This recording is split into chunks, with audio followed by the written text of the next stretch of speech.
Ahanamuktada Shigi Patriotic Writers Forum Manipur Sinba State Gitak the Pangto Pashuba Seminar Shigi Dice the Linkshin Biriba Shigi Watim Bibagi Papam the Linkshin Birozaruna no luxury Loinana Pepper Pabikibo Ozanimak Adukatum the Pabirakadori Bozasing when among the Linkshin Biriba putting back no luxury. Aina Pathuksa Doribashi Yam Shangnati I Pathuksa Dr. Jodha Chandra Sanasamgi Lyric Shingi Kui the Tari Bamari Bak Ning Bahivani Mayamadum I Pathuksake Lamdam Shigi I be cutting mak Lolamadi Korirol Nungshi I be cutting mak na iriba lyric oina Pongdok like cutting mak Mamalon Korirol Nungshi Jabama Shakwat Naba Pandam the Putol Pangatani Imalon Namadi Korirol Nungshi Vaiba Shidainam the Miraibak Nungshi Vaibashi Luina Ragatsatli I bana Putoksariba lyric cutting mak Imalon Korirol Chakwat Nabamadi Imalibaki Tamak Namjaba Kardan Katchavani Lyric Ama Irakpada Ibashing na Wakalgi Langla Amana Sakatsaraga Iba Hori Lampang Laba Wakalbo Hiriko Laga Mang the Sakta Mama Shaka Laga Lyric Ama Oina Bashem Saba Hori Even Matamda Magi Apamba Hainaba Shagaida Kutare Karima Matamda Kanglep Lepa Kangsat Satpa Sumsat Kibadagi Lepa Laitana Pantung Yokiba Wakalgi Langla Pun Kibadagi Karachat Laga Queen Lepa Maka Itarpangam Daba Kudong Shadaba Kaya Mayok Narpa Tokta Nati Aibadi My Bigum Lai Tombani Hainadi Bishi Matang Sidani Dr. Jodha Chandra Sanasam Korirol Gilamda Katopaga Loinana Mamanyam Laba Larikaya Iraga Pongdok Piram Laba Aibani Magna Kudol Tambiramba Lariki Makal Shure Larikshing Manunda Saite Academy Mana Pankraba Amadi Atay Mana Matum Panglaba Larikaya Masuyauri Maki Maramda Atopani Ibashu Lakere Manipuri Korirolda Dr. Jodha Chandra Sanasam Ikai Kumnaning Bagi Ikai Kumnabagi Pida Panglaba Aibani Aibashing Magi Hainabi Wari Masado Shading the Waring the Lila Drama Naina Waring Ashina Singrada Makal Kayada Dr. Jodha Chandra Sanasam Masi Irakpada Mahakshu Singtaba the Yaure Maki Karamba Larikta Maribak Nimbagi Mamitaba Maribak Nimbaga Marine Lainaba Lyric Lakibagi Hibasiti with the D Aruba Mani Maribak Damak Tawai Tadopangamba Mashagi Ojabati Daba Miyangi Kanba Hibashe Equina Maribak Ningbani Haina Sorak and Lone Maribak Ningba Miyoshingi Wakal Punsi Mahingasi Misham Amana Kanba Wakalga Punsi Mahinga Kene Manipur Matamaman in Tau Palakpa Kanglu Kayana Kundaba Lamdamama Werki Lamdamashi Sing Sharuk Amadi Tampaki Sharuk Haina Equina Kangna Duna Laki Sing Namasung Tampak Anigi Naknaba Amato Oiba Marishung Ngalingay Lady Ngalingay Matangi Manipur Amadi Hoxiki Manipurgi Masak Anishi Yamna Kenare Yekshalai Kanglu Kayana Maiki Kayada Magi Ngam Kai Shamna Duna Kunda Minar Kiba Dumba Manipurni Masuita na Palamba Lamdam Amani Lamdam Shiki Maming Pauba Maming Tungan na Kong Naraki Ningthog Singna Marol Nai na Palakpa Matamda Magi Piral Shemnaduna Laipak Asigi Ngangkai Ngak Laga Laki Lamdam Masina Apunba Manipur Haina Ming Tonduna Apunba Laipak Lenga Amagi Makha the Laki Basi Nongda Lairen Pakang Banapan Bakum Singdagi Oiri Masigi Mamangi Manipur Tondringagi Amadi Pakang Banapalaki Matung Kaina Tang Ashi Pobi Oiriba Lamdam Asigi Masak Asi Ahong Bakayani Togdok Watok Kayani Togdok Watok Sing Ashina Lamdam Masida Kundari was Sing Masung Tampaki Mio Singi Punsida Awaba Singer Pakaya Mayuk Naki Pikabalam the Mashi Lambung Wikiba Mama Masa Kainaraba Awa Punsida Shibangai Hinkiba Kayagi Warina Ishaywina Shakiba Lakere Togdok Sing Ashina Kangbangam the Badagi Makuti Inaba Polam Paiduni Iba Hori Kolom Natangdagi Hena Kali Hybadumak Sumlaki Aiba Masing Yankalai Aki Milatani Iraki Haining Bahai Ashing Bapau Lyric Point Itok Laki Aiba Kudimak Laipak Nimbagi Lyric Ikide leipak ningbagi lairi haibase karino masisu hangba yariba amani maribak ningba misak oiragasu maribak ningbagi lairi ikidabasu lei leipak ningba mi ama haiba asigi tonganba sajat aningba apamba ama leiri maki wakalonda aiba amana yokshinna khangba ngamdabasu lei aibna ithokliba hiramase mahak masada phawrga irakpa aduni masada phawdana aibna ithoklaknabagi masak puthokpa ngamde masada phawrga ithokpa yoba ngamdabasu yawnari aiba haibase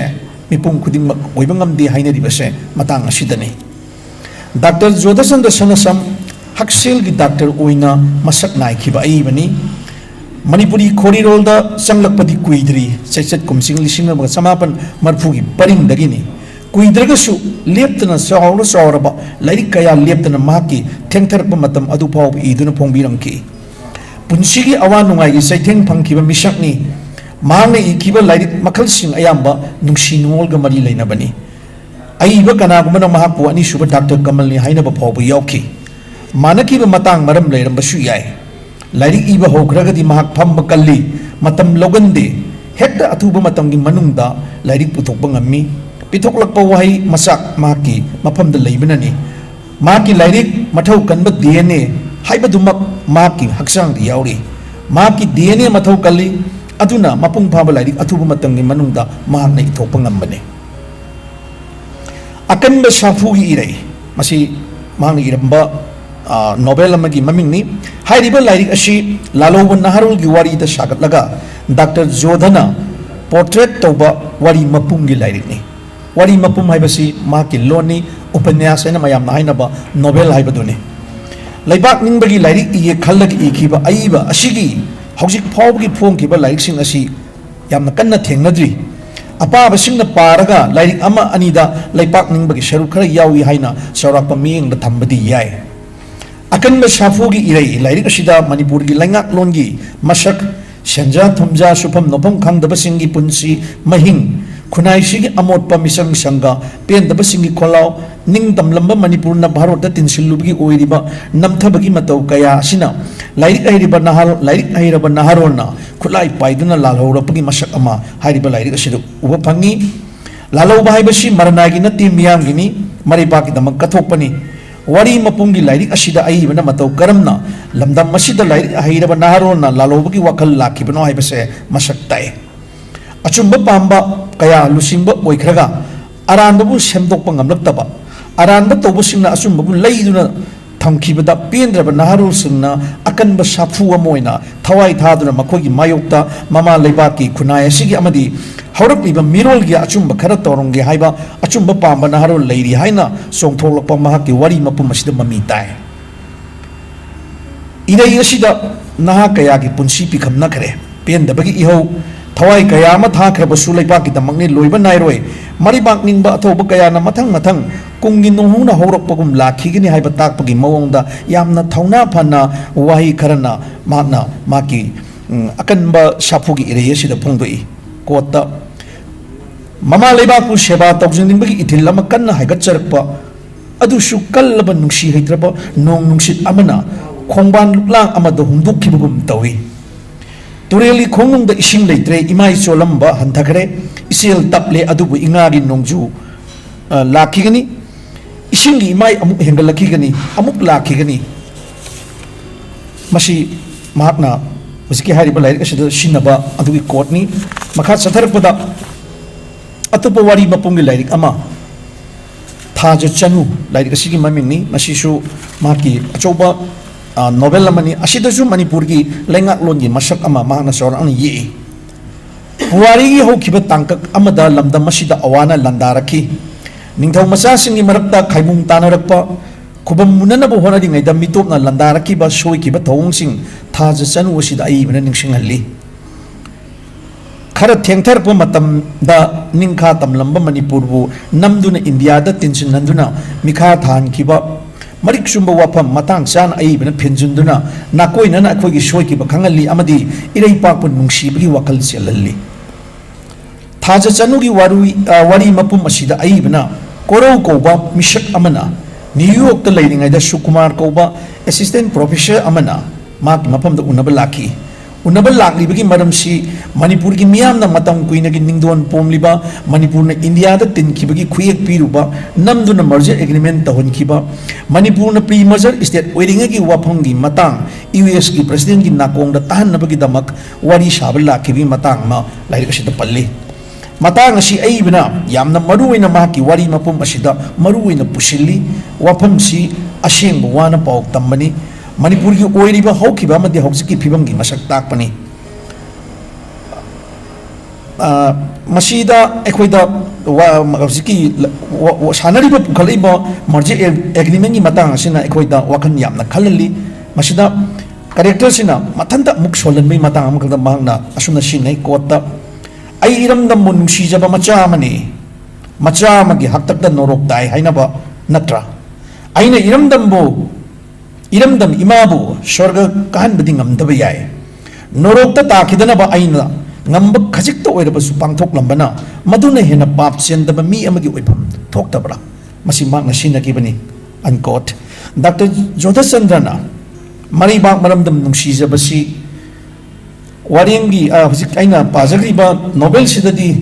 khajikani yawba adubu maki atopa like khara sharing like ta khara thengnai madu soina khal lokhatse Dr. Jodhana maribak maramdam nungsijabasi maki sharing amadi isai mayek da su khara yauri madudi isai sharing haibasi ekhoi mioi bigi pungning wakal gi pothapam oibata natana phongdok phonggi mafam masu chauna oi ponglapam lamdam gi masak sing pat turel labuk lamhang mausha gi honglak liba masak kaya ururaga nungsijaba phongdok sabase maki sharing ima nangi nungsiba saktam haina mingthonba asida koi thengnai masida saitharam matiam kha ai pathokchari mayam mafam da lere tentak maijage magi shairing sida maroina mak isai ibani shairing I aduna magi mamaliba nungsibase ai gi mota shairing dana khare na pangisini mana hai yam tuina sumana lambida karida yam toina haibu wahini mase ai shairing sida oina thengnai aina di ima nangi nungsiba saktam yaukhrabani ai gi singlida Nambul Impal Iril Thopal Luin Yaure Kongungi Shell Nongpok Haram the Shiroi Singjao Nongsup Maikai Oinam Long Singsang Kobru Singdol Nomai Sing Singsu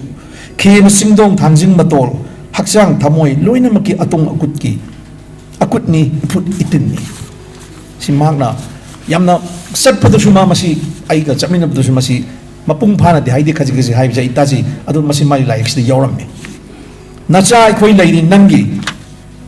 no na nangi nungsi minok piseng sesillo ikok shopiro napari namom sare parakle malem lekoi de ulam lage imagi phajaba imagi nungsiba atapali panging ba shaideng amada mangna sumna saithai shaideng asi iramdam imawo nungsi biyo koi hairiba shaideng asida magna Mama leba asi kayamu yama nungsi bagi hai bese yam tiem bo hai krak se zo kuina tengnai matiem tang pajage iramda mimao nungsi bio nangna thiri ba kana buno nangi singsang pareng mathak koisat satliba karigino karigumata tumli lepli turel maruda nungai marak isil la yengli naru lukta nangna yengli ba karibuno nomasu kitam na yengladuna Sing chai bi manak lep laduna samlang na tungda humdok laduna nang na kauri ba kanabuno mathangi nimit amu uki singya tamya gi labung manak langtak na sing na yeng laduna nang na ngai ri ba kanabuno si atin ma shairing na maki patriotism sigi wakalon silai atopa shairing amaga simtaga pathok sake nang butani ekhoina ima kokjaning ba shairing gi mamin ne sida sumana hai Nangbu tani aikhoini ima kaujaningba nanggubi ima oibi leite taibong sida puari saitheng na kanthat lamlabini nungsije ima nangbu nasak mun na khangjai yenglakli imai kai leina wajarak labini kuirero ima nang noksaba phanglani mithoi miheng banasa kaya ma leire waru raganu ima luruk narano homdo ko sari phiseng harho momon tamlo pithok laroi nangbu lam khopa mihobu singda landar pa lami sing khongnet na halaroi mihok shawba misa sing laikat nangi tam halaroi nasa si masing nangin na kong siyamlani soktok na hingsi ima nungay yaipa marakta masi magi shairing ni sumay na mahak na shairing karada tungan ba kara yaurami sumay na ako'y ngasay wagi thambiri ba ako'y patriotic writers form thambiri ba manipuri loina silonda leibak ningba haiba sidaisda tamu Dr. Jodha gi aina thijabada lairik shikhra ju khuyung nai ako'y aingonda aina paper si pabagi aingonda hair pasukar khuyung nare duga aina han pajagi bakara sum ningsing badoni lairik ti tamu Jodha lairik khare irami loina makta patriotism gi wakan phangbra haibadi yaukti aduna aina maruina magi thaju chanu adunga cycle laba sapogi irei novel anis di kharamal lokachare aduga shairing khara di yor masi aina magi mari bak ning gidu oigadra haibasi aina lokacharga thamjabani masi chitha nando ba aina pabdu shanda badu matam ji khuyong damani yorum basu ya aduna thamjari ba kharasina Dr. Jodhana mapungwina magna magi romantic poets natraga writer ne na akoina hairaga su atop lai kharadadi magna mari bak nungsibagi pot khara lai masya masi akoina phangi aduna ngasai akoina nainarapada yauriba aibu khudingmak mari bak ninga ga su leipak ningba ngakta di iba yadabanina matang kharada maki patriotism gi nakal lamada khara palambasina maksu mari bak ki damuda karigumba jaga kharada de hapami haibasi paper sida ina kitang thamjari basida phungdok saraga ai tabiri ba mayam pumnam ki mafam dagin ngolupsari tagal sari